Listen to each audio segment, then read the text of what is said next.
The Cheerful Troublemakers, the three friends from hell. Avadam Trafaxinalog, a 3 Barat Az Alvilagble. Part 2. Who are they? The fire in the center of the hall in the tavern of the hell did not burn with wood, but with the shimmering logic of a dream. At the table sat 3 men, each a legend in his own right, though they hailed from corners of the world that should never have met. Loki, the Jotun blood of Asgard, leaned back, twirling a silver dagger between his nimble fingers. His eyes, green as stagnant sea water, flickered toward the man across from him. Sosruko, the Nart hero born from a stone, sat rigid. His skin had the dull sheen of cooled basalt, and his gaze was as piercing as the subterranean fires that had forged him. Between them sat Odysseus, the man of many turns. He didn't look like a god or a titan, he looked like a sailor who had seen too much salt and too little sleep, yet his mind was audibly humming with schemes. So, Loki purred, breaking the silence. The Stone Child, the Island King, and the Prince of Lies. We share a common burden, don't we? The world loves our results but hates our methods. Sosruko grunted, his voice like grinding tectonic plates. My people, the Narts, feared me before they cheered for me. I stole fire from the giants while they froze. I didn't do it with a sword, I did it with a dance and a lie. To them, I am a savior. To the giants, I am the ultimate thief. Odysseus nodded slowly, peeling a pomegranate with a small bronze knife. The giants of your world are like the cyclops of mine. Strength is a wall, but wit is the door through it. I spent 10 years trying to reach a home that didn't want to be found, outsmarting gods who treated the ocean like a chessboard. They call it Métis cunning. But back in Ithaca, they just call it survival. Survival is boring, Loki interrupted, a mischievous grin stretching his thin lips. I do it for the chaos.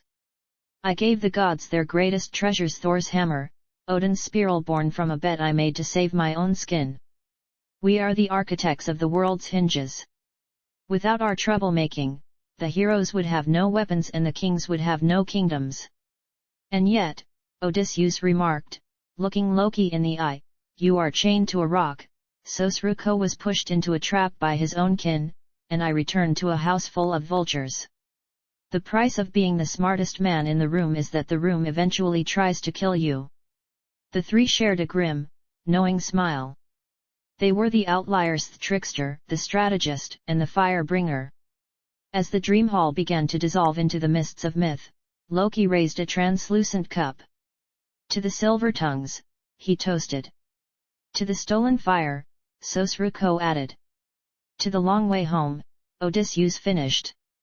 Outside the hall, the stars shifted. History would remember the warriors who swung the swords, but the shadows would always belong to the troublemakers. Sources and comparisons. Dumazil, Georges, 1930. Legends sur les Narts.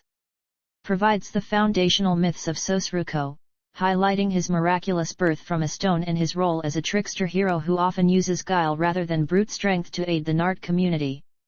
Homer. The Odyssey. The primary source for Odysseus' character, specifically the concept of Métis or cunning intelligence which distinguishes him from the purely physical heroism of Achilles. Sturluson, Snorri.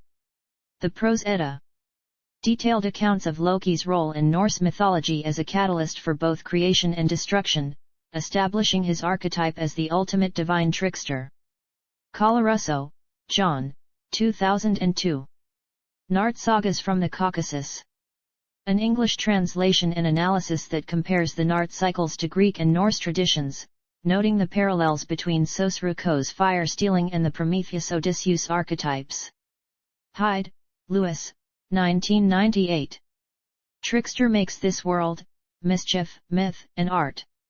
A comparative study on how figures like Loki and Odysseus use holy deception to reshape the boundaries of their respective cultures.